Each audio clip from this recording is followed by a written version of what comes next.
if things come too easy to us, it doesn't serve us well in the future. You know, if you give your kids everything they could possibly want, then they don't have that drive and that work ethic to go out and make something for themselves. So I think it's a really valuable lesson. Life wasn't meant to be easy. It's not good for us. No. One of the things that's interesting in my research, what we've come across is the idea of dopamine reaction systems.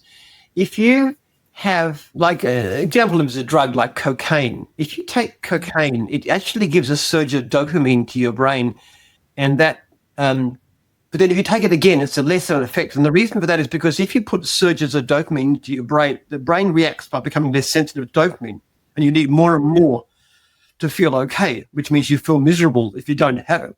And it tends to have really bad effects on character. Well, there's a lot of things that have the same effect, and leisure is one of them. If you're not working, you're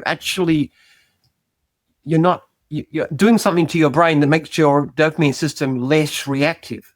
And the same thing with junk food, and the same thing with too much in the sense of social media and a whole lot of other things like that have the same kind of effect. They actually undermine character.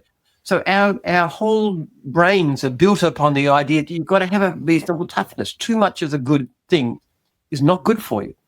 And that applies to everything, to drugs, to leisure, to gambling, to social media, to overly big concern with your own status and success and pride and wealth and things like that. They all have a really, really bad effects. They undermine character.